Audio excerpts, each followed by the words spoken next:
ఓం నమో వెంకటేశాయ.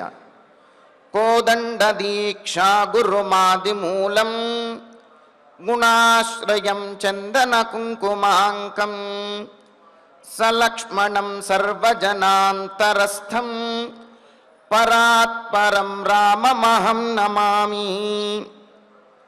ధనుర్విద్యలయందు నైపుణ్యము గలవాడు, సకల చరాచర జగత్తునకు కారణమైనటువంటి వాడు, సద్గుణములకు ఆధారమైనటువంటి వాడు అయిన శ్రీరామచంద్రునికి నమస్కరిస్తూ తదభిన్న స్వరూపుడైనటువంటి ఆ శ్రీనివాసుని యొక్క దయా విశేషం చేత సమస్త మానవాళికి ధర్మ తత్పరతను సకల కార్యసిద్ధిని చేకూర్చాలన్నటువంటి సంకల్పంతో తిరుమల తిరుపతి దేవస్థానం వారు నిర్వహిస్తున్నటువంటి శ్రీమద్ రామాయణం అయోధ్యాకాండ ప్రవచన పారాయణ కార్యక్రమంలో నేటికి మనం 335వ రోజులకు ప్రవేశించాం. ఈ కార్యక్రమంలో ముందుగా అన్నమాచార్యుల వారి సంకీర్తన అయినటువంటి భళి భళి రామ పంతపు రామ అనేటువంటి సంకీర్తనను శ్రీమతి జి రేవతి గారు, అన్నమాచార్య ప్రాజెక్టు కళాకారులు వారి బృందం యొక్క సహకారంతో ఆలపిస్తారు. శ్రవణం చేద్దాం. ఓం నమో వెంకటేశాయ.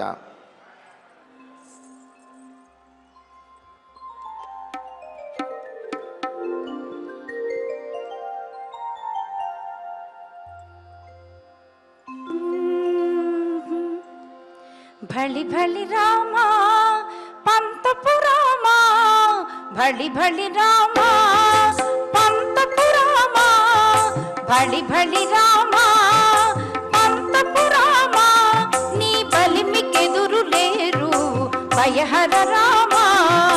భళి భళి రామా పంతపు రామా, నీ బలిమికెదురు లేరు భయహర రామా. భళి భళి రామా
భళి రామ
బలి రామా పంతపు రామా నీ బలిమికెదురు లేరు భయహర రామా బలి బలి రామా పంతపు రామా నీ బలిమికెదురు లేరు భయహర రామా రామా రామా బలి బలి రామా పంతపు రామా భయహర రామా. సంకీర్తనను ఎంతో చక్కగా శ్రవణం చేశాం. ఇక ఇప్పుడు శ్రీ గురు ధ్యాన పూర్వకంగా సంకల్ప వాక్యాలను అందరము కలిసి పలుకుతూ ఈ కార్యక్రమాన్ని ప్రారంభం చేసుకుందాం. శ్రీ గురు ధ్యానం. గురుర్బ్రహ్మా గురుర్విష్ణుః గురుర్దేవో మహేశ్వరః గురుః సాక్షాత్ పరం బ్రహ్మ తస్మై శ్రీ గురవే నమః. శ్రీనివాస ధ్యానం. శ్రీ వెంకటాద్రినిలయః కమలాకాముకః పుమాన్ అభంగుర విభూతిర్నః తరంగయతు మంగళం. అథ సంకల్పః. శ్రీమదాదివరాహ క్షేత్రే విరాజమానస్య శ్రీ పద్మావతీ జానే అఖిలాండ కోటి బ్రహ్మాండ నాయకస్య శ్రీరామచంద్ర రూపాంతరస్య భగవతః శ్రీ వెంకటేశ్వర స్వామినః సన్నిధౌ హనుమత్ సీతా లక్ష్మణ భరత శత్రుఘ్న పరివార సమేత శ్రీరామచంద్ర పరబ్రహ్మణః పరిపూర్ణానుగ్రహేణ అస్మిన్ భువనే సమస్తాదివ్యాధీనాం నివారణార్థం భారతవర్షే విద్యా విత్త వాణిజ్య కృషి వైద్య వైజ్ఞానిక దేశరక్షణాదిరంగేషు విద్యమానానాం ఆస్తిక మహాజనానాం సర్వేషాం సకుటుంబానాం ఆయురారోగ్యైశ్వర్య సద్బుద్ధీత్యాది సర్వశుభఫలప్రాప్త్యర్థం ధర్మాచరణద్వారా శ్రీరామరాజ్యస్య పునర్వ్యవస్థాపనార్థం ఉద్యోగార్థినాం సముచితోద్యోగప్రాప్త్యర్థం దంపతీనాం అనుకూలదాంపత్యసిద్ధ్యర్థం సంతానస్య పితృవాక్యపరిపాలనానుకూల బుద్ధిప్రచోదనార్థం సకలకార్యసిద్ధ్యర్థం గోసంరక్షణార్థం చ శ్రీమద్వాల్మీకి రామాయణే అయోధ్యాకాండే యథాశక్తి శ్లోకవ్యాఖ్యాన పురస్సరం 40 సర్గశ్లోకపారాయణం తథా శ్రీధన్వంతరి మంత్రపారాయణం చ అన్యోన్య సాహాయ్యేన ఆచార్యముఖేన కరిష్యామహే. శ్రీ వాల్మీకి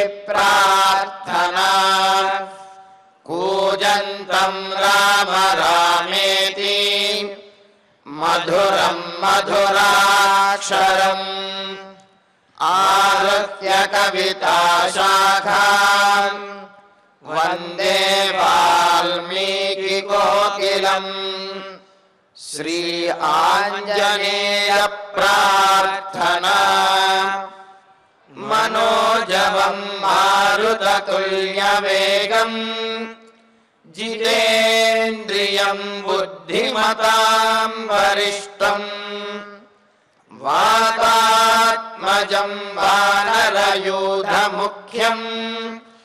శ్రీరామదూతం శిరసా నమామి శ్రీరామాయణ ప్రార్థనా వాల్మీకి గిరి సంభూత రామసాగరగామిని పునాతి భువనం పుణ్యా రామాయణ మహానదీ శ్రీరామ ప్రార్థనా అయోధ్యాఖ్యేతు గుర్వర్ధే త్యక్త్వా రాజ్యం గిరౌ వసన్ పాదుకే భరతాయాదాత్ సరామః శరణం మమ శ్రీరామచంద్ర పరబ్రహ్మణే నమః అథ శ్రీమద్ రామాయణే ఆదికావ్యే అయోధ్యాకాండే చత్వారింశః సర్గః. శ్రీమన్నారాయణ చరణౌ శరణం ప్రపద్యే. శ్రీమతే నారాయణాయ నమః. శ్రీరామాయ నమః. రామం దశరథం విద్ధి మాం విద్ధి జనకాత్మజాం అయోధ్యామటవీం విద్ధి గచ్చతాత యథా సుఖం. సుమిత్రాదేవి చెబుతున్నటువంటి ఆణిముత్యాల వంటి మాటలు లక్ష్మణస్వామితోటి సీతారాములతో కలిసి వనవాసానికి బయలుదేరుతున్నటువంటి ఆ లక్ష్మణస్వామితోటి, నాయన నీవు రామునితో వనవాసం చెయ్యటానికే సృష్టించబడ్డావు అని చెప్పి అంటూ అందులో ఎన్నో పరమార్థములు. వనవాసాయ అంటే నారాయణుని కోసమే నీవు సృష్టించబడినటువంటి ఆదిశేషుడివి. కావున నీవు సర్వకాల సర్వావస్థలయందు కూడా ఆ రామచంద్రమూర్తిని సేవించటమే నీ కర్తవ్యము. కావున బయలుదేరవయ్యా, బయలుదేరు. జ్యేష్ఠస్యాపి అనువృత్తిశ్చ రాజవంశస్య లక్షణం లక్ష్మణం త్వేవ ముక్త్వాస సంసిద్ధం ప్రియరాఘవం సుమిత్రా గచ్చగచ్చేతి పునఃపునరువాచతం. నాయన, తమ్ముడిగా నీ బాధ్యత అన్నగారిని అనుసరించడం, భక్తుడిగా నీ బాధ్యత భగవంతుడైనటువంటి రామచంద్రుడిని అనుసరించడం. ఇంతేకాదు మన వంశానికి కూడా ఒక సంప్రదాయం అనేది ఉన్నది. జ్యేష్ఠుడైనటువంటి అన్నగారిని అనుసరించి మన వంశంలో వారందరూ కూడా ధరించారు. అదేవిధంగా నీవు కూడా అన్నగారిని అనుసరించి ఆయనను సేవించి ధరించవయ్యా. ఇదే నీ జీవితానికి సార్థకత. కావున గచ్చ వెళ్ళు వెళ్ళు అని చెప్పి సుమిత్రాదేవి లక్ష్మణుడితోటి చెప్పి చివరగా ఒక్క మాట చెబుతున్నది. మరి వనవాసానికి వెళ్ళమని చెప్పింది. వనవాసానికి బయలుదేరి వెళ్ళిన తర్వాత కొంతకాలానికి తల్లిదండ్రులు గుర్తొస్తేనేమో, మా అమ్మ సుమిత్రాదేవి ఎలా ఉందో, మా తండ్రి దశరథ మహారాజు ఎలా ఉన్నాడో అని గుర్తొస్తేనో, తర్వాత అయోధ్యానగరంలో ఉన్నట్లయితే ఎంత బాగుండేది, ఇప్పుడు అడవికి రావాల్సి వచ్చిందే అని అనుకుంటేనో అది కొంత ఇబ్బందికరం కదా.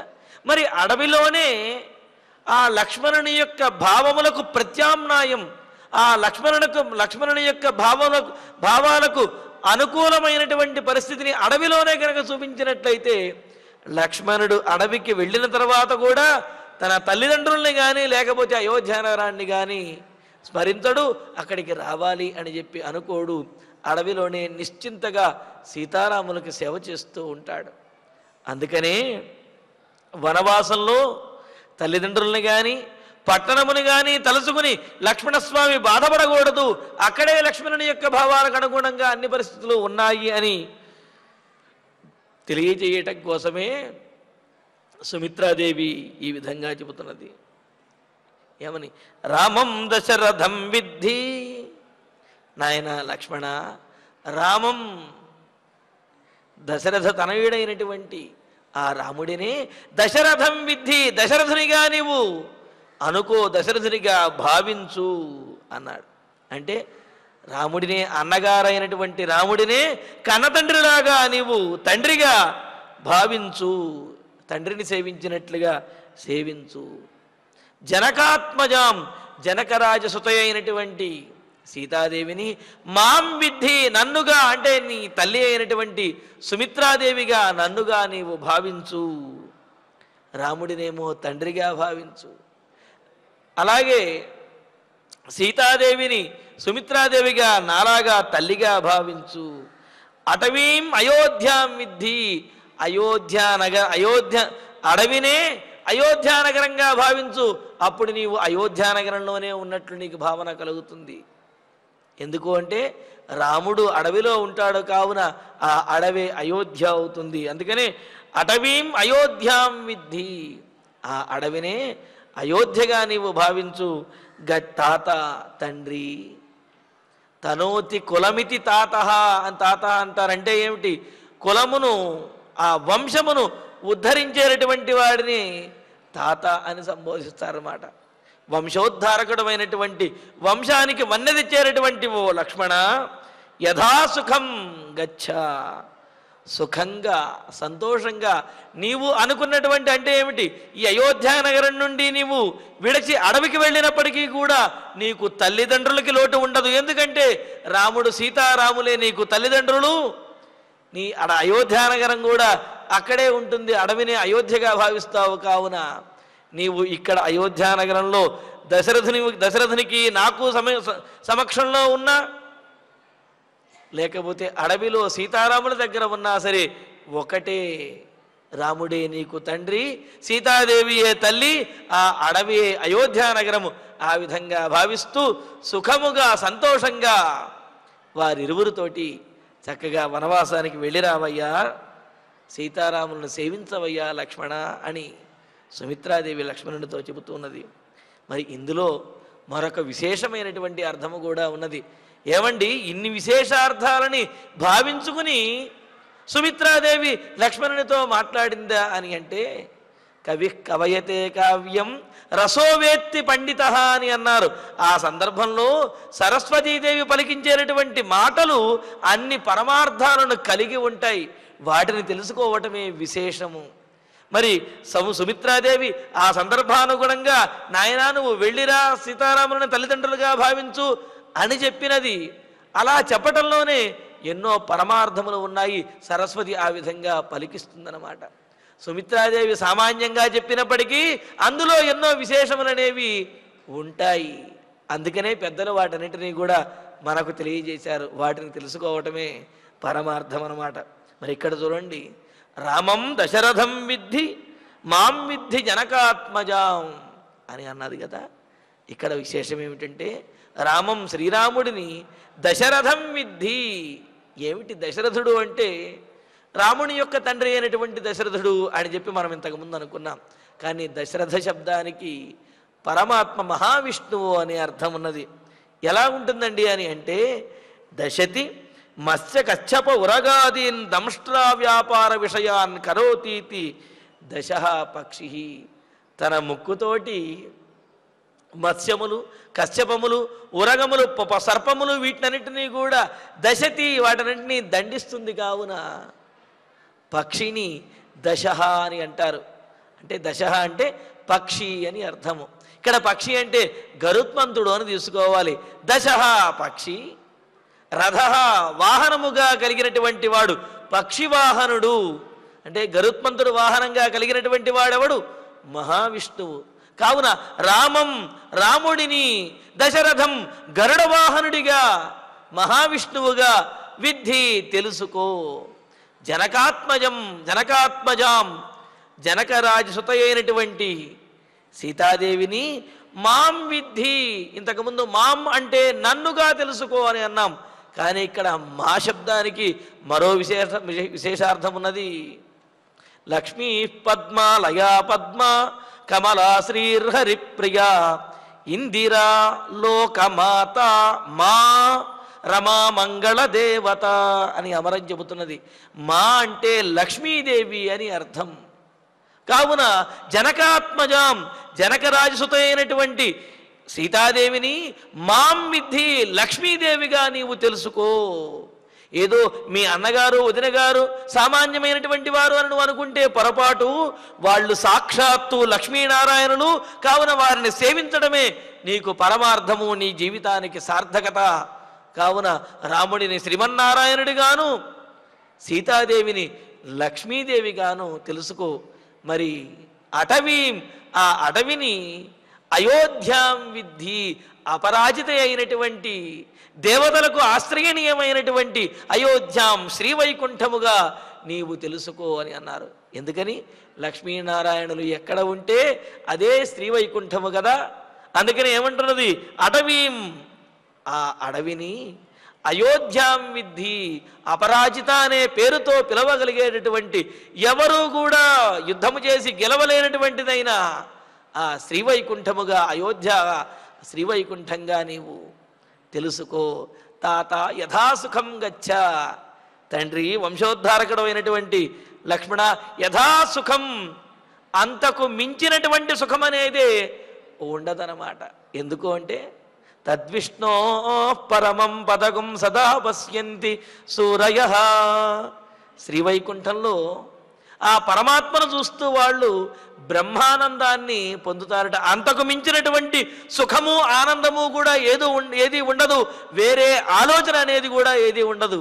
కావున లక్ష్మీనారాయణులైనటువంటి సీతారాములతోటి నీవు వనవాసానికి వెళితే వారిని చూస్తూ యథాసుఖం, ఎంతో సుఖాన్ని నువ్వు, ఎంతో పరమానందాన్ని, బ్రహ్మానందాన్ని పొందగలుగుతావు. కావున సుఖంగా నీవు వెళ్ళినా నాయన, వాళ్ళు కేవలము నీ అన్నావదినులు కాదు, లక్ష్మీనారాయణులు. కావున వారిని సేవించు అని చెప్పి సుమిత్రాదేవి అన్నటువంటి మాటలలో ఉన్న పరమార్థం ఇది. సరస్వతీదేవి విధంగా పలికించిందనమాట. అంతేకాదు మరొక విశేషాన్ని కూడా ఇక్కడ తెలియజేశారు. రామం దశరథం విద్ధి, రాముడిని దశరథుడిని కూడా తెలుసుకో అన్నారు. అంటే రాముడి గురించి తెలుసుకో, దశరథుని గురించి తెలుసుకో అని చెప్పి అన్నది. అంటే రాముడికి దశరథునికి ఉన్నటువంటి తారతమ్యాన్ని నీవు తెలుసుకో నాయనా అని చెప్పి అన్నారు. మీ తండ్రి దశరథ మహారాజు ఎన్నో గొప్ప గుణములు కలిగినటువంటి వాడు, ఎంతో గొప్పవాడు. ఆ విషయాన్ని ఈ ప్రపంచంలో ఉన్న ప్రజలందరూ కూడా కీర్తించారు. కానీ అదే దశరథ మహారాజు రామచంద్రమూర్తికి పట్టాభిషేకం చేస్తాను అని అంటే అయోధ్యానగరంలో ఉన్న ఏ ఒక్కరూ కూడా అయ్యయ్యో మహారాజా, రాముడికి పట్టాభిషేకం చేయవద్దు, ఎంతో కాలం నుంచి మీరు పరిపాలిస్తున్నారు, కావున మీరే ఇంకా పరిపాలించండి అని చెప్పి ఏ ఒక్కరూ అనలేదు. దశరథ మహారాజు రాముడికి పట్టాభిషేకం చేస్తాననగానే ఇచ్ఛామోహి మహాబాహుం రఘువీరం మహాబలం అని చెప్పి మేము రాముణ్ణే రాజుగా కోరుకుంటున్నాము అని చెప్పి అనేశారు. వెంటనే దశరథ మహారాజు అడిగాట, అదేంటయ్యా, ఇన్ని వేల సంవత్సరములు మిమ్మల్ని ఇంత గొప్పగా నేను పరిపాలిస్తే ఏ ఒక్కరైనా సరే కనీసం మొహమాటానికైనా సరే దశరథ మహారాజా మీరే మాకు రాజుగా ఉండండి అని అనకుండా నేను నా రాముణ్ణి, నా కుమారుణ్ణి రాజు చేస్తాను అంటే ఆ వెంటనే చేసేయండి, అంతకంటే గొప్ప భాగ్యమే ఉంది, మేము దానికోసమే ఎదురు చూస్తున్నాను అని అంటున్నారు. అంటే నా వల్ల మీకేమైనా ఇప్పటి వరకు ఇబ్బంది కలిగిందా అని అంటే అప్పుడు ప్రజలు చెబుతారు, దశరథ మహారాజా మీరు ఎంతో గుణములు కలిగిన వారు, అనేకమైనటువంటి గుణములు కలిగిన వారు. కానీ రామచంద్రమూర్తి అనంతమైనటువంటి గుణములు కలిగిన వాళ్ళు. మీలో అనేకమైన గుణములు ఉన్నాయి, రామచంద్రుడిలో అనంతమైన గుణములు ఉన్నాయి. కావున మీకంటే రాముడే గొప్పవాడనే విషయాన్ని బహుని తే పుత్రస్య సంతి అంటూ నీ కుమారుడికి అనేకమైన గుణములు ఉన్నాయి అంటే తే పుత్రస్య అని చెప్పి సంబోధిస్తారు వాళ్ళు కూడా. నీ కుమారుడికి, నీ నుండి జన్మించినటువంటి వాడికి, నీ సొత్తు అయినటువంటి రామచంద్రమూర్తికి నీ నుండి సంక్రమించినటువంటి సద్గుణములు, అదేవిధంగా స్వతసిద్ధంగా ఉన్నటువంటి రాముడిలో ఉన్న సద్గుణములు ఎన్నో ఉన్నాయి, అందుకనే మేము రాముడిని కోరుకుంటున్నాము అని చెప్పి అన్నారు. కావున ఇప్పుడు తారతమ్యం గనక చూచినట్లయితే రామం విద్ధి, రాముడి యొక్క గుణముల గురించి తెలుసుకో. దశరథం విద్ధి, దశరథుణ్ణి గురించి కూడా తెలుసుకో. మరి గుణములలో నీ తండ్రి గొప్పవాడే, కానీ నీ తండ్రి కంటే కూడా అన్నగారైనటువంటి రామచంద్రమూర్తి ఇంకా గొప్పవాడు. కావున దశరథుణ్ణి సేవించడం కంటే రాముణ్ణి సేవించడంలో ఎంతో విశేషం ఉన్నది అని చెబుతున్నది. అంతేకాదు ఇక్కడ ఒక అత్తగారుగా ఉన్నటువంటి సుమిత్రాదేవి లక్ష్మణుడితోటి చెబుతున్నటువంటి మాటలు, పైగా తన సవతి గారి కోడలిని ఇంత గొప్పగా పొగడవచ్చునా అనేది కూడా చూడండి, ఆశ్చర్యం వేస్తుంది. ఇక్కడ మాం విద్ధి జనకాత్మజాం విద్ధి, నాయన లక్ష్మణ మాం విద్ధి, సుమిత్ర అనేటువంటి నా గురించి తెలుసుకో. జనకాత్మజాం విద్ధి, సీతాదేవి గురించి కూడా తెలుసుకో. నాలో ఉన్న గుణములు, సీతాదేవిలో ఉన్న గుణములు, నాకు నీ మీద ఎంతో వాత్సల్యం ఉన్నది. అయినప్పటికీ కూడా వనవాసం చేయవలసి వచ్చింది అంటే కొంత కష్టం అనేది మనస్సులో కొంత కష్టం కలిగినప్పటికీ అది నీ జీవితానికి సార్థకత చేకూర్చేది. కావున నిన్ను నేను పంపిస్తున్నాను. కానీ సీతాదేవి యొక్క ఔన్నత్యం చూడవయ్యా, వనవాసానికి వెళ్ళవలసి వచ్చింది అన్న మాట విన్నప్పుడు కానీ ఆ తరువాత కానీ సీతాదేవి అయ్యో వెళ్ళవలసి వస్తుందా అనే బాధ ఎప్పుడూ లేదు. సీతాదేవికి కలిగినటువంటి బాధ ఒక్కటే, నన్ను తీసుకువెళ్లకుండా రామచంద్రమూర్తి ఎక్కడ వెళ్ళిపోతాడో అని సీతాదేవి బాధపడింది తప్ప వనవాసానికి వెళ్ళవలసి వచ్చింది అనే బాధ సీతాదేవిలో ఏమాత్రము కూడా లేదు. ఒకంత మేమైనా మా మనస్సులో బాధపడ్డామేమో కానీ సీతాదేవి వనవాసానికి, అడవికి వెళ్ళడానికి రాముడితో ఏమాత్రము బాధపడలేదు. కావున నా దగ్గర ఉండటం కంటే కూడా, అమ్మాయి అయినటువంటి నా దగ్గర ఉండటం కంటే కూడా వదినమ్మాయి అయినటువంటి సీతాదేవి దగ్గర ఉండటం అనేది నీకు చాలా శ్రేయస్కరము, నీకు హితమును చేకూర్చేది అని చెప్పి చూడండి. ఇక్కడ సుమిత్రాదేవి ఉంటుంది, నాకంటే కూడా నీ వదినమ్మాయి అయినటువంటి సీతాదేవి నీకు హితురాలు, హితమును చేకూర్చేది. కావున ఆమెను వారిద్దరిని కూడా, సీతారాములిద్దరిని కూడా సేవిస్తూ నీవు అడవికి వెళ్ళు. అయోధ్యాం అటవీం విద్ధి, అడవిని అయోధ్యగా భావించు అని అన్నారు. ఇక్కడ అయోధ్యలో ఉన్నప్పుడు సీతారాములని ఏ విధంగా అయితే సేవిస్తావో అడవిలో కూడా అదే విధంగా సేవించు అని. అయితే అడవిలో మరొక అవకాశం కూడా ఉన్నది. అయోధ్య నగరంలో ఉన్నట్లయితే నీ సేవకు అంతరాయం కలగవచ్చును, ఇతరులు నీ సేవకు అడ్డుపడవచ్చును. కానీ అడవిలో నీవు సీతారాములను సేవిస్తూ ఉంటే నీకు అడ్డుపడేవారు, నీ సేవకు అంతరాయం కలిగించేవారు ఎవరు ఉండరు. ఏకాంత స్థానమైనటువంటి ఆ అడవి సీతారాములను సేవించుటకు నీకు చక్కటి అవకాశాన్ని కలిగించేటటువంటి స్థానము. కావున అటవీం అయోధ్యాం విద్ధి, ఆ అడవిని అయోధ్యానగరంగా భావించి సీతారాములను చక్కగా సేవించు అని చెప్పి అన్నది. మరి మరొక విశేషం కూడా మనకు తెలియజేశారు. అయితే ఇక్కడ సరస్వతీదేవి ఇలా పలికిస్తుందన్నమాట వీటిలో ఉన్న అంతరార్థములు. ఏమని? దశరథం రామం విద్ధి మాం జనకాత్మజాం విద్ధి. ఈ అర్థాన్ని మనం చివరిలో చెప్పుకుందాం, ఇంకా కొన్ని పరమార్థములు ఉన్నాయి. మరి రామం దశరథం విద్ధి మాం విద్ధి జనకాత్మజాం అని అన్నది. రాముడిని దశరథం విద్ధి, దశరథుడిగా జనకుడిగా తెలుసుకో అన్నాడు. అంటే జనకుడు అంటే జన్మనిచ్చినటువంటి వాడు అని చెప్పి, సహజంగా ఈ లోకంలో ఉన్నటువంటి వారందరికీ కూడా సోపాధికమైనటువంటి పిత, నిరుపాధికమైనటువంటి పిత అంటే తండ్రి అనే అర్థం అన్నమాట. అంటే ఉపాధి అంటే ఒకానొక కారణము ద్వారా ఇతడు తండ్రి అని పిలువబడటము అని. జన్మనిచ్చినటువంటి వాడు కావున జనకుడు అని చెప్పి పిలుస్తాం తండ్రిని. మిగతా వారెవరిని కూడా తండ్రి అని చెప్పి పిలవం. కానీ పరమాత్మ అందరికీ కూడా జన్మనిచ్చినటువంటి వాడు కావున పరమాత్మ అందరికీ తండ్రి అవుతాడు. అంటే ఒకానొక కారణము ద్వారా తండ్రిగా పిలువబడేవాడు కన్న తండ్రి అయితే, ఈ సమస్త లోకములను కూడా సృష్టించి పరిపాలిస్తున్నటువంటి వాడు ఎటువంటి కారణము లేకపోయినా, అంటే ఏమిటి, ఈ ఈ జన్మకు సంబంధించినటువంటి ప్రత్యేకమైనటువంటి కారణము కనిపించకపోయినా ఆ పరమాత్మ అందరికీ కూడా తండ్రి అని పిలువబడుతున్నాడు. ఇలాగా జన్మనివ్వడము అనే కారణము ద్వారా తండ్రిగా పిలువబడేవాడు జనక మహారాజు అయితే, ఈ సమస్త లోకములను కూడా పరిపాలిస్తూ నిరుపాధికంగా తండ్రిగా పిలువబడేవాడు రామచంద్రమూర్తి పరమాత్మ. జన్మనిచ్చినటువంటి తండ్రికి సేవ చేయటం ద్వారానే పుణ్యం వస్తుంది అంటే, సమస్త లోకములకు కూడా తండ్రి అయినటువంటి జనకుడైనటువంటి రామచంద్రమూర్తిని సేవించడం ద్వారా మరి ఇంకెంత పుణ్యం కలుగుతుంది. కావున రాముడిని దశరథం విద్ధి తండ్రిగా నీవు భావించు అంటే, సమస్త లోకములకు కూడా జనకునిగా నీవు, సృష్టికర్తగా ఆధారభూతుడిగా నీవు భావించు. జనకాత్మజాం మాం విద్ధి, జనకాత్మజాం సీతాదేవిని మాం సకలలోక జననిగా నీవు భావించు.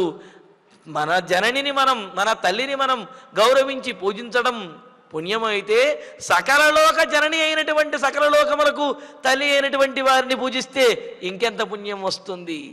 కావున సోపాధికమైనటువంటి తండ్రి జనక మహారాజు అయితే, నిరుపాధికమైనటువంటి సమస్త లోకములకు తండ్రి అయినటువంటి వాడు రామచంద్రమూర్తి. కావున ఆయనను సేవించు అని చెప్పి అన్నది. అయోధ్యాం అటవీం విద్ధి అని అన్నారు. ఈ అయోధ్య నీకు కనిపిస్తున్నటువంటి అయోధ్య భోగస్థానంగా అనిపిస్తూ ఉంటే, నిరుపాధికమైనటువంటి శాశ్వతమైనటువంటి బ్రహ్మ ఆనందాన్ని ఇచ్చేటటువంటి అయోధ్య పరమాత్మ యొక్క సాన్నిధ్యం. కావున పరమాత్మ అడవిలో ఉంటే ఆ పరమాత్మ సాన్నిధ్యమే నిరుపాధికమైనటువంటి గొప్పదైనటువంటి శాశ్వతమైన ఆనందాన్ని, స్థిరమైన ఆనందాన్ని కలుగజేసేటటువంటి అయోధ్య.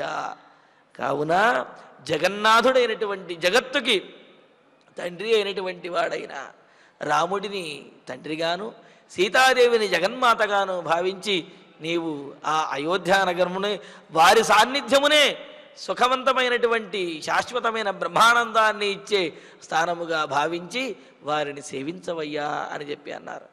అందుకే అంటారు కదా, ప్రజానాం వినయాధానాత్ రక్షణాత్ భరణాదపి స పితా పితరస్తాసాం కేవలం జన్మహేతవ అని చెప్పి, మనకు జన్మనిచ్చినటువంటి తల్లిదండ్రులు, వారు జన్మనిచ్చారు కాబట్టి వాళ్ళని తల్లిదండ్రులుగా గౌరవించాలి, వారిని పూజించాలి.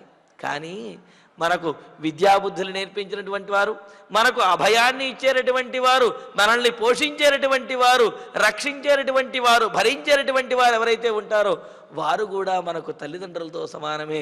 మరి ఆ పరమాత్మ ఇవన్నీ కూడా చేస్తాడు. కావున ఆ పరమాత్మే మనకు జనకుడిగా భావించాలి అని చెప్పి ఇందులో ఉన్నటువంటి పరమార్థం అన్నమాట. అంతేకాదు మరో విశేషం కూడా చెప్పారు. రామం దశరథం విద్ధి జ్యేష్ఠ భ్రాత పితృసమహ అని అన్నారు. కావున మీ పెద్దన్నగారైనటువంటి రాముడిని దశరథ మహారాజుగా తండ్రిగా భావించి నీవు సేవించు, వదినమ్మను అమ్మగా భావించి నీవు సేవించి తరించవయ్యా అని చెప్పి అన్నది. మరి మరో విశేషం, రామం దశరథం విద్ధి అని అంటూ గుణములతోటి దశరథోపమహ అని చెప్పి, గుణములతో దశరథునితో సమానమైనటువంటి వాడు, అంతకు మించినటువంటి వాడు రాముడు అని అన్నారు. కావున రాముడిని నీ తండ్రిని ఎందుకు ఎంతగా ప్రేమిస్తున్నావు? గుణములు కలిగినటువంటి వాడు కావున, నిన్ను పోషించేవాడు, నిన్ను భరించేవాడు, రక్షించేవాడు, విద్యాబుద్ధులు నేర్పించేవాడు కావున నీ తండ్రిని నీవు అంతగా ప్రేమిస్తూ ఆదరిస్తూ ఉన్నావు. మరి ఈ గుణములన్నీ కూడా రాముని యందు ఉన్నాయి. కావున రామం దశరథం విద్ధి, రాముడినే నీవు తండ్రిగా భావించు. అలాగే గుణవంతురాలైనటువంటి సీతాదేవిని తల్లిగా భావించు. సుందరమైనటువంటి వస్తు సంపదలతోటి, ప్రకృతి సంపదలతోటి, సౌందర్యములతో కూడినటువంటి ఆ అడవినే అయోధ్యానగరముగా భావించు. అయితే ఇక్కడ ఉండే సంపదలు వేరు, అక్కడ ఉండే సంపదలు వేరు. అవి సహజ సిద్ధమైనటువంటి సంపదలతో కూడిన, వృక్ష సంపదలతో కూడినటువంటి అడవిని అయోధ్యగా భావించు అని అన్నారు. మరి ఇందులోనే మరో విశేషం ఏమిటి అంటే, జరగబోయేటటువంటి భవిష్యత్తులో జరగబోయే కథను కూడా సూచించే విధంగా ఇందులో పరమార్థములనే ఉన్నాయి. వాటిని కూడా మనం తెలుసుకుందాం. రామం దశరథం విద్ధి. నాయన రాముడిని మీ రాముడు కూడా తండ్రి లాంటి వాడిగానే అనుకో. ఎంత తండ్రి లాంటి వాడిగా అంటే మీ తండ్రి ఏ విధంగా అయితే పరవశుడైపోయి భార్యకు వశమైపోయి ఉన్నాడో మీ అన్న రామచంద్రమూర్తి కూడా భార్య మాట వినేవాడిగానే ఉంటాడు అని చెప్పి అన్నారు. ఎలాగాని అంటే మాం విద్ధి జనకాత్మజాం అని అన్నది. అన్నగారైనటువంటి రామచంద్రమూర్తి భార్య మాట వినేవాడు, మీ తండ్రిలాగానే భార్య మాట వినేవాడు. ఎలా వింటాడు అంటే మాయామృగం, భవిష్యత్తులో ఆ సువర్ణ ఖచ్చితమైనటువంటి లేడిని చూచి, నాథ ఆ స్వర్ణ మృగం, ఆ బంగారు లేడి నాకు కావాలి అంటే, ఆ బంగారు లేడి ఉండదు సీత అని చెప్పాలి కదా. అలా చెప్పకుండా ఆ లేడి కోసం అని చెప్పి భార్య చెప్పింది కదా అని చెప్పి లేడి కోసం పరిగెత్తుకుంటూ వెళ్ళిపోయాడు. అసంశయం హేమ మృగస్య జన్మ తథాపి రామో లులుభే మృగాయ. అసలు బంగారు జింక సృష్టించబట్టం అనేది అసంశయం, సందేహమే లేదు, అది సృష్టించబడదు, ఉండదు. అయినప్పటికీ కూడా సీతాదేవి మాట విని ఆ బంగారు లేడి కోసం రామచంద్రమూర్తి పరిగెత్తి వెళ్ళాడు. అందుకనే భవిష్యత్తును సూచిస్తూ ఇక్కడ కౌసల్య సుమిత్రాదేవి అంటుంది, రామం దశరథం విద్ధి. నీ అన్నగారైనటువంటి రామచంద్రుడు కూడా దశరథునిలాగానే భార్య మాటకు కట్టుబడి ఉండేవాడు, భార్య మాటను అనుసరించేటటువంటి వాడు. మరి ఇక్కడ మాం విద్ధి జనకాత్మజాం అని అన్నది. జనకాత్మజాం మాం విద్ధి అని అంటే సీతాదేవిని మాం విద్ధి, నాలాగా నీవు భావించు అని చెప్పి అన్నది. మరి ఆ సందర్భంలో సీతాదేవిని నన్నులా అంటే ఆ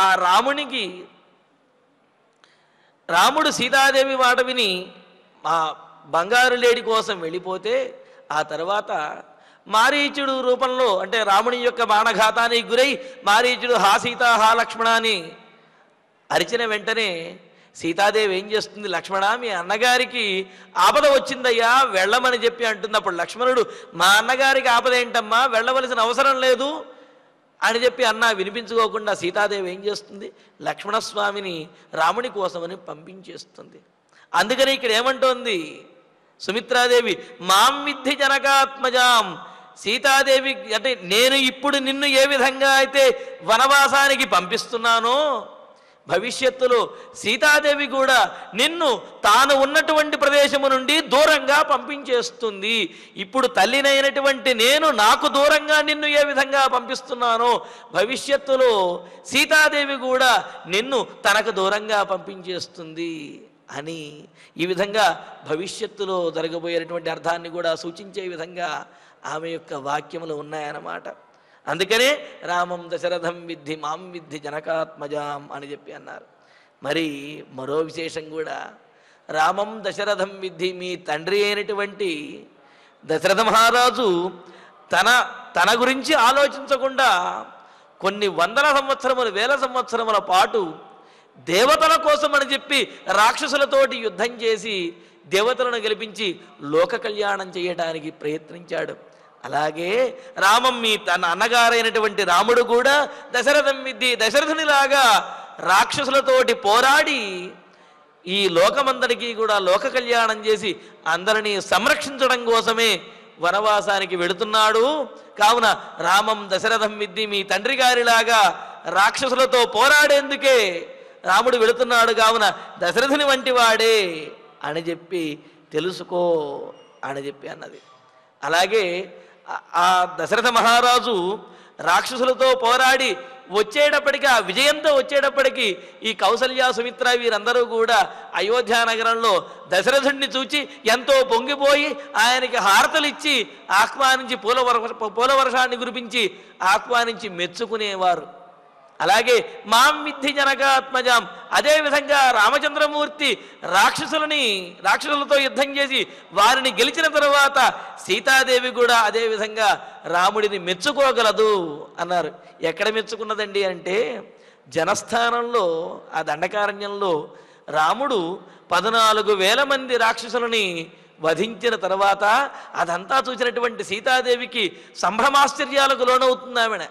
లోనయ్యి తం దృష్ట్వా శత్రుహంతారం మహర్షీణాముదావహం బభూవ హృష్టా వైదేహి భర్తారం పరిషస్వజే అని చెప్పి వెంటనే సీతాదేవి పరిగెత్తుకుంటూ వచ్చి రామచంద్రమూర్తిని చూచి నిన్ను మించినటువంటి వీరుడు ఈ లోకంలో లేడయ్యా అని చెప్పి రాముడిని కావలించుకుని ఆనందిస్తుంది సీతాదేవి. మరి అంతకంటే ఒక భర్తకు సమ్మానం అనేది వేరొకటి ఉంటుందా? ఉండదు కదా.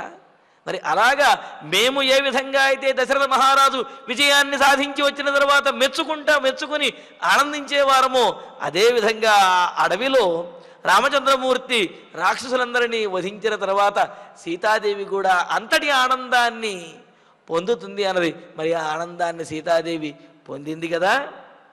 అందుకనే ఇక్కడ రామం దశరథం విద్ధి మాం విద్ధి జనకాత్మజాం, దశరథుడు మేము ఎలా ఉన్నామో సీతారాములు కూడా ఆ వనవాసంలో ఆ విధంగా ఉంటారు అని చెప్పి అంటున్నది. అలాగే రామం దశరథం విద్ధి అనే దానికి మరో విశేషం కూడా చెప్పారు. దశరథుడు శ్రీరాముని యొక్క విశ్లేషమును, అంటే శ్రీరాముడు దూరం అవ్వటం ఏ విధంగా అయితే దశరథుడు భరించలేడో అలాగే మీ అన్నగారైనటువంటి రాముడు కూడా నీ వియోగాన్ని భరించలేడు. కావున దశరథునిలాగా నీ వియోగాన్ని భరించలేనటువంటి రాముడిని నీవు దశరథునిగా భావించి అనుసరించి వెళ్ళు. అలాగే తల్లినైనటువంటి నేను కూడా నీ వియోగాన్ని భరించలేను. వదినమ్మ అయినటువంటి సీతాదేవి కూడా అయ్యో దూరమైనప్పటికీ అయ్యో మన లక్ష్మణుడు ఏం చేస్తున్నాడోనండి అని చెప్పి నీ గురించే ఎప్పుడు రాముడితో మాట్లాడుతూ ఉంటుంది. కావున వదినమ్మనంటే తల్లినైనటువంటి నన్ను అనుసరించినట్టుగా, నా మీద భావన కలిగినట్టుగా, సేవించినట్టుగా వదినమ్మ అయినటువంటి సీతాదేవిని కూడా సేవించు అని చెప్పి అన్నాడు. అంతేకాదు భవిష్యత్తును సూచిస్తూ నాయన ఇప్పుడు రాముడికి అంటే వనవాసం కలిగింది కానీ రామం దశరథం విద్ధి, దశరథుడు ఏ విధంగా అయితే 60,000 సంవత్సరముల పాటు రాజ్యాన్ని పరిపాలించి చక్రవర్తిగా వెలుగొందాడో అదేవిధంగా రాముడు కూడా దశరథునిలాగానే చక్రవర్తిగా వెలుగొందుతాడు అని విద్ధి తెలుసుకో. జనకాత్మజాం మాం విద్ధి, మేము ఏ విధంగా అయితే రాజభార్యలుగా ఈ విధంగా ఉన్నామో, గౌరవాన్ని పొందుతున్నామో, జనకాత్మజాం ఆ జనక మహారాజ కుమార్తె అయినటువంటి సీతాదేవి కూడా రాజభార్యగా ఉండి గౌరవాన్ని భవిష్యత్తులో పొందగలదు. ఈ విషయాన్ని నీవు తెలుసుకో, ఈ కష్టములనేవి శాశ్వతం కాదు అని చెప్పి అంటున్నది. అంటూ మరొక విశేషాన్ని కూడా, రాముడు దశరథుడయ్యా. ఎలా దశరథుడు అంటే దశ అంటే 10 దిక్కులకి కూడా వెళ్ళగలిగినటువంటి రథము కలిగినటువంటి వాడు అని చెప్పి అన్నారు. 10 దిక్కులకి వెళ్ళగలిగిన రథము అంటే 8 దిక్కులు, అదేవిధంగా క్రిందికి పైకి మొత్తం కలిపితే 10 దిక్కులు అయ్యాయి కదా. మరి ఆ 10 దిక్కులు కూడా వెళ్ళగలిగినటువంటి రథం కలిగిన వాడు అంటే ఒకటి మనం గరుడ వాహనుడు అని చెప్పుకున్నాం. అంతేకాదు పుష్పకము అనే రథము రాముడికి వశం అవ్వబోతున్నది. కావున రామం దశరథం విద్ధి, రాముడు పుష్పక విమానాన్ని అధిష్ఠించినటువంటి వాడిగా నీవు తెలుసుకో. అటువంటి పుష్పక విమానాన్ని కూడా అధిష్ఠించి అయోధ్య నగరానికి రాబోతున్నాడు రామచంద్రమూర్తి అని చెప్పి అన్నదనమాట. మరి ఇంకా చెబుతూ రామం దశరథం విద్ధి అని అంటూ నువ్వు రాముడి గురించి దశరథుడి గురించి ఆలోచించు. దశరథుడేమో ఇక్కడ అయోధ్యానగరంలో సమస్తమైనటువంటి పరిజనులతో కూడా ఉన్నాడు. రాముడు ఎటువంటి పరిజనము లేకుండా వనవాసానికి వెళుతూ ఉన్నాడు. మరి ఇంతమంది సహాయము, ఇంతమంది పరిజనము ఉన్నటువంటి అయోధ్యానగరంలో దశరథుని వద్ద నీ అవసరం ఉంటుందా?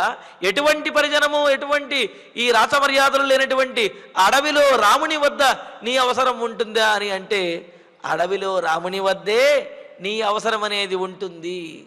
అంతేకాదు ఇక్కడ రాజభార్యగా ఉండి అంతఃపురంలో ఉన్నటువంటి నాకు తల్లినైనటువంటి నాకు నీ అవసరం ఉంటుందా? అడవిలో తన భర్తతో సంచరిస్తూ ఉన్నటువంటి సీతాదేవికి నీ రక్షణ అవసరం ఉంటుంది అని అంటే అడవిలో ఉన్నటువంటి సీతాదేవికే నీ రక్షణ అనేది అవసరం. కావున రాముడి గురించి దశరథుని గురించి ఆలోచించి ఎవరి వద్ద నీ సేవలు అవసరమో వారిని నీవు సేవించు అని చెప్పి అంటూ రాముడు తండ్రిని ఏ విధంగా అయితే గౌరవిస్తున్నాడో నీవు కూడా అంతే గొప్పగా అంతే సేవాభావనతోటి నీవు దశరథ మహారాజుని రాముడు గౌరవించినట్టుగా నీవు రాముడిని గౌరవిస్తూ రాముడితో పాటు వనవాసానికి వెళ్ళవయ్యా అని అంటున్నది. ఎందుకు అంటే అహం తావన్ మహారాజే పితృత్వం నోపలక్షయే భ్రాతా బంధుశ్చ పితాచ మమ రాఘవ అని చెప్పి లక్ష్మణస్వామి అన్నటువంటి మాటలు. అన్నయ్య, నాకు నా తల్లి కానీ తండ్రి కానీ ఇంకెవరూ కూడా నాకు అవసరం లేదు. నువ్వే నాకు, నీవే తల్లివి తండ్రివి, నీవే గురుడు సఖుడు అని చెప్పి కృష్ణ శతకంలో చెప్పినట్లుగా నువ్వే నాకు అన్నీ అని చెప్పి లక్ష్మణస్వామి అంటాడు కదా. మరి ఆ విషయం సుమిత్రాదేవికి కూడా తెలుసు. లక్ష్మణుడికి దశరథుని మీద కంటే కూడా రాముని మీదే ఎక్కువ ప్రేమ అని తెలుసు. పైగా ఇంకొక విశేషం ఏమిటంటే లక్ష్మణుడికి దశరథుని మీద విపరీతమైనటువంటి కోపం కూడా ఉన్నది. ఆ విషయాన్ని పూర్వం కూడా మనం చెప్పుకున్నాం. ఎదిన సహతే రాజ్ఞోమోహం ధనుస్పృశ మాదయాం అని అంటాడు. అన్నయ్య రామచంద్ర, నువ్వు మీ తండ్రి గారి యొక్క దుఃఖాన్ని కనుక భరించలేకపోతే ఇలా దయా స్వభావంతుడి శాంత చిత్తముతోటి మాటలు చెప్పటం కాదు, ధనస్సును ధరించు, కావాలంటే తండ్రిని దండించి అయినా సరే నీకు రాజ్యాన్ని నేను కట్టబెడతాను అని చెప్పి లక్ష్మణుడు అన్నాడు కదా. అంటే ఏమిటి? దశరథుని మీదేమో లక్ష్మణుడికి కోపంగా ఉన్నది, రాముడి మీద ప్రేమ ఉన్నది. కానీ తల్లి ఏం చెబుతున్నది ఇక్కడ? దశరథం రామం విద్ధి. సహజంగా ఏమని చెబుతారు? నాయనా, నీ తండ్రిలాగా నీ అన్నగారిని కూడా చూసుకో అని చెబుతారు. ఇప్పటి వరకు అదే అర్థాలు మనం చెప్పుకున్నాం. కానీ ఇందులో ఉన్న మరో పరమార్థం ఏమిటంటే నీ అన్నగారిని ప్రేమించినట్టుగా నీ తండ్రిని కూడా ప్రేమించరా అని చెప్పి సుమిత్రాదేవి లక్ష్మణుడితోటి అనునయంగా చెబుతున్నది. ఎందుకు అంటే తండ్రి మీద లక్ష్మణస్వామికి విపరీతమైనటువంటి కోపంగా ఉన్నది. అందుకే ఏమంటుంది? దశరథం రామం విద్ధి. ఇక్కడ చూడండి, మనం వ్యత్యస్తంగా చెప్పుకోవాలి. దశరథుణ్ణి రామం విద్ధి, రాముణ్ణి ఎలా గౌరవిస్తావో, రాముడి మీద ఏ విధమైనటువంటి ప్రేమను చూపిస్తావో, అలాగే నా భర్త నీ తండ్రి అయినటువంటి దశరథుని మీద కూడా అటువంటి ప్రేమ చూపించవయ్యా. జనకాత్మజాం మాం విద్ధి. నాకు తెలుసు రాముని భార్య అయినటువంటి సీతాదేవి అంటే నీకు ఎంతో ప్రేమాభిమానములు, ఆదరము, భక్తి ఉన్నాయి. అటువంటి ఆదరము, భక్తి కన్నతల్లి అయినటువంటి నా మీద కూడా చూపించవయ్యా లక్ష్మణ అని చెప్పి ఇక్కడ సుమిత్రాదేవి తనంతట తానుగా స్వచ్ఛందంగా ఒప్పుకుంటున్నది. ఏమని? తన మీద, తన భర్త అయినటువంటి దశరథుని మీద కంటే కూడా లక్ష్మణస్వామికి సీతాదేవి, అదే సీతారాముల మీదే ఎక్కువ ప్రేమాభిమానములు, భక్తి ఉన్నాయి అనే విషయాన్ని ఇక్కడ సుమిత్రాదేవి చెబుతూ, వారి మీద ఏ విధంగా అయితే ప్రేమాభిమానములు, ఆదరణ, భక్తి చూపించావో తల్లిదండ్రులమైనటువంటి మా మీద కూడా అటువంటి ప్రేమాభిమానాలు చూపించరాయన. తండ్రి మీద కోపగించవద్దు అని చెప్పి సుమిత్రాదేవి దశరథం రామం విద్ధి జనకాత్మజాం విద్ధి అనే అన్వయంతో కూడా మరొక విశేషార్థాన్ని తెలియజేస్తూ ఉన్నది. తెలియజేస్తూ ఇంకా చివరిగా కూడా మరొక విషయాలు చెబుతున్నది. దశరథ మహారాజుకి ఇక్కడ మేము సేవించడానికి ఎంతోమంది ఉన్నాము, నీవు వనవాసానికి వెళ్ళి రాముణ్ణి సేవించు, నన్ను సేవించడానికి ఇక్కడ పరిచారిక గణములు ఎంతోమంది ఉన్నారు, కావున నీవు వనవాసానికి వెళ్ళి సీతాదేవిని సేవించు అని చెప్పి అంటూ నీ జీవితం యొక్క పరమార్థం అదే అని చెప్పి అని చివరిగా మరొక అర్థాన్ని కూడా చెప్పిందనమాట. ఏమిటి అని అంటే ఇది భవిష్యత్తును సూచించేటటువంటిది, కొంత కరుణతో కూడినటువంటి అర్థాన్ని చెబుతున్నది. ఏమని? దశరథం రామం విద్ధి. రామశబ్దానికి అర్థము పరిపూర్ణమైన ఆనందాన్ని పొందినటువంటి వాడు, శాశ్వతమైనటువంటి ఆనందాన్ని పొందినవాడు. శాశ్వతమైనటువంటి ఆనందం ఎప్పుడు కలుగుతుంది? మోక్షాన్ని పొందినప్పుడు శాశ్వతమైనటువంటి ఆనందం కలుగుతుందన్నమాట. ఇక్కడ దశరథుణ్ణి రామం విద్ధి, శాశ్వతమైనటువంటి ఆనందాన్ని పొందేవాడిగా నీవు తెలుసుకుంటావు అంటే ఇక్కడ సరస్వతీదేవి పలికిస్తున్నటువంటి మాటలు. సుమిత్రాదేవి ఉద్దేశ్యం ఇదే అయ్యి ఉంటుంది అని మనం అనలేం. ఎందుకంటే దశరథుడు మోక్షాన్ని పొందేస్తాడు అని చెప్పి సుమిత్రాదేవి తన నోటితో అనలేదు కదా. కావున సరస్వతీదేవి ఆ పలికించినటువంటి మాటల్లోనే ఈ అర్థము కూడా ఉన్నది. దశరథం, నీ తండ్రి అయినటువంటి దశరథుడు దశరథుడిని రామం ఉపరతునిగా అంటే జీవితమును చాలించి మోక్షమును పొందినటువంటి వాడిగా విద్ధి నీవు తెలుసుకుంటావు. అంటే మీరు వనవాసానికి వెళ్ళిన తర్వాత మీ తండ్రిగాడు దశరథ మహారాజు ఎక్కువ కాలం ఉండలేరు అనే అంతరార్థం కూడా ఇందులో ఉన్నదన్నమాట. అలాగే మరి మాం విద్ధి జనకాత్మజాం అంటే మాం తల్లినైనటువంటి నన్ను జనకాత్మజాం తండ్రి ఆశ్రయాన్ని పొందినటువంటి వాడు. జనక అంటే తండ్రి అని అర్థము, జనకాత్మజ అంటే తండ్రి యొక్క ఆశ్రయాన్ని పొందినటువంటి దానిగా తెలుసుకో అని అన్నారు. మరి వివాహమై అత్తవారింటికి అత్తవారింటికి వచ్చినటువంటి సుమిత్రాదేవి మళ్ళీ తండ్రి ఆశ్రయాన్ని పొందవలసినటువంటి పరిస్థితి ఎప్పుడు వస్తుంది? దశరథ మహారాజు మోక్షాన్ని పొందిన తర్వాత అయోధ్యానగరంలో ఆమెకు సరైనటువంటి ఆదరణ లేక కైకేయి వల్ల కనుక పీడించబడితే అప్పుడు సుమిత్రాదేవి ఏమీ చెయ్యలేక తన తండ్రి వద్దకే వెళ్ళవలసినటువంటి పరిస్థితి వస్తుందన్నమాట. అందుకనే ఏమంటోంది? మాం విద్ధి జనకాత్మజాం. మరి దశరథ మహారాజు గడిచిపోతే నేను నా తండ్రిని ఆశ్రయించినటువంటి దానిగా తెలుసుకో. అయోధ్యాం అటవీం విద్ధి. మరి నీవు సీతారాములు అయోధ్య నగరాన్ని విడిచి వెళ్ళిపోయిన తర్వాత మీ వియోగాన్ని భరించలేనటువంటి ఈ ప్రజలు కూడా అడవికి వచ్చేస్తారు. అప్పుడు ఏమవుతుంది? అడవి అయోధ్య అవుతుంది, ఈ అయోధ్య అడవి అయిపోతుంది. కావున ఈ అయోధ్య అటవీ విద్ధి అడవిగా మారిపోతుంది. తెలుసుకో. కావున గచ్చతాత యథా సుఖం. కావున నీవు సుఖంగా ఉండాలి అంటే రామునితో అడవికి వెళితేనే నీవు సుఖంగా ఉంటావు తప్ప ఇక్కడ ఉంటే నీకు సుఖము సంతోషము ఆనందమనే ఉండవు అని చెప్పి భవిష్యత్తులో జరగబోయే ఆ దశరథ మహారాజు తనువు చాలించేటటువంటి విషయము, తాము భర్తను కోల్పోయేటటువంటి విషయాన్ని కూడా ఈ శ్లోకంలోనే అంతరార్థంగా మనకు పెద్దలు కథలో సూచించారన్నమాట, తెలియజేశారు. మరి ఇన్ని అంతరార్థములు కలిగినటువంటి ఇన్ని మాటలను సుమిత్రాదేవి లక్ష్మణస్వామితోటి చెప్పిందనమాట. ఏమని? రామం దశరథం విద్ధి మాం విద్ధి జనకాత్మజాం అయోధ్యామటవీం విద్ధి గచ్చతాత యథా సుఖం. నాయన రామచంద్రమూర్తినేమో నీ తండ్రిలాగా భావించు, జనకాత్మజ అయినటువంటి సీతాదేవిని తల్లిలాగా భావించు, ఆ అడవినే అయోధ్యానగరంగా భావిస్తూ వారి సాన్నిధ్యములో వారి సేవ చేస్తూ చక్కగా సుఖంగా వెళ్ళిరా నాయన అని చెప్పి సుమిత్రాదేవి లక్ష్మణస్వామిని సాగనంపుతూ ఉన్నది. మరి సీతారామ లక్ష్మణుడు వనవాసానికి బయలుదేరుతూ ఉన్నారు. ఆ విశేషాలను తరువాతి ప్రవచనంలో తెలుసుకుందాము. ఇక ఇప్పుడు ఆచార్యుల వారి ద్వారా శ్లోకాలను పారాయణ చేసుకుందాము. రామం రామం దశరథం విద్ధి మాం విద్ధి జనకాత్మజా అయోధ్యాం అటవీం విద్ధి గచ్చతాత యథా సుఖం తతః సుమంత్రః కాకుత్స్థం ప్రాంజలిః వాక్యమబ్రవీత్ వినీతః వినయజ్ఞశ్చ మాతలిః వాసవం యథా రథమారోహ భద్రంతే రాజపుత్ర మహాయశః క్షిప్రం త్వాం ప్రాపయిష్యామి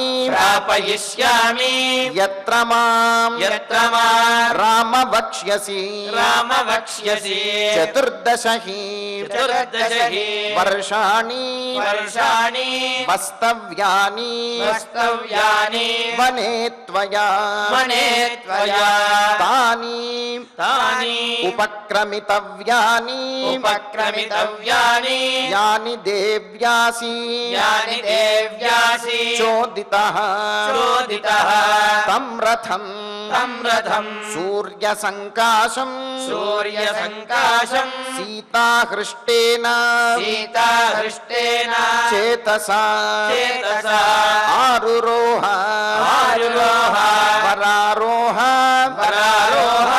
కృత్వా కృత్వా అలంకారమాత్మనః అలంకారమాత్మనః ఇత్యార్షే శ్రీమద్ రామాయణే ఆదికావ్యే అయోధ్యాకాండే చత్వారింశే సర్గే పంచశ్లోకాః ఫలశ్రుతి నుండి మంగళాంతం వరకు అందరము కలిసి పఠిద్దాం. ఫలశ్రుతి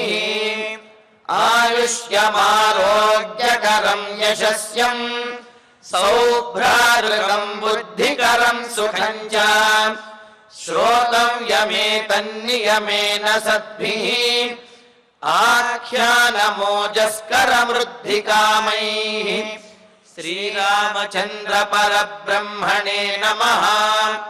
అథ ధన్వంతరి ధ్యానం అచ్యుతానంత గోవింద విష్ణో నారాయణామృత రోగాన్మే నాశయాశేషాన్ ఆశు ధన్వంతరే హరే ఆరోగ్యం దీర్ఘమాయుష్యం బలం తేజోధియం శ్రియం స్వభక్తేభ్యోనుగృహంతం వందే ధన్వంతరిం హరిం.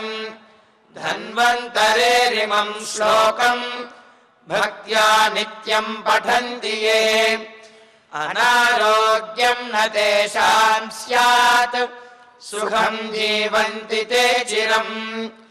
ఓం నమో భగవతే వాసుదేవాయ ధన్వంతరయే అమృతకలశహస్తాయ వజ్రజలౌకహస్తాయ సర్వామయ వినాశనాయ త్రైలోక్యనాథాయ మహావిష్ణవే స్వాహా.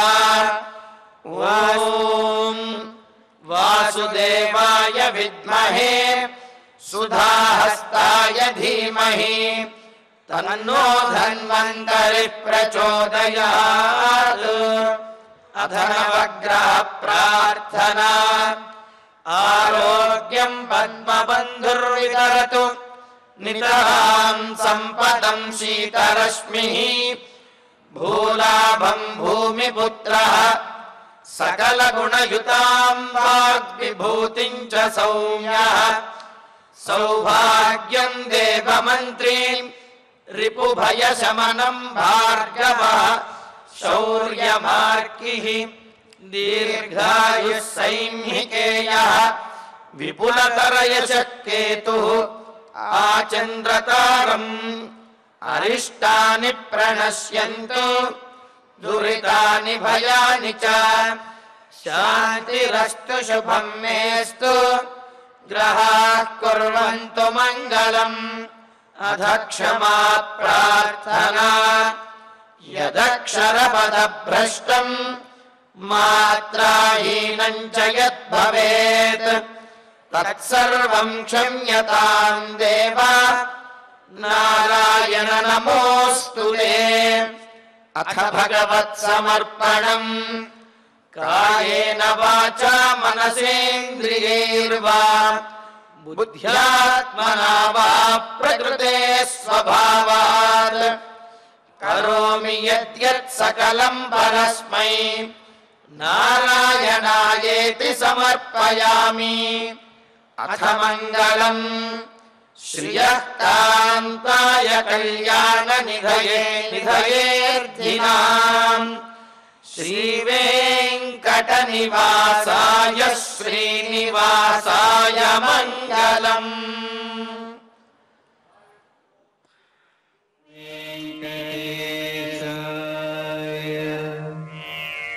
ఓం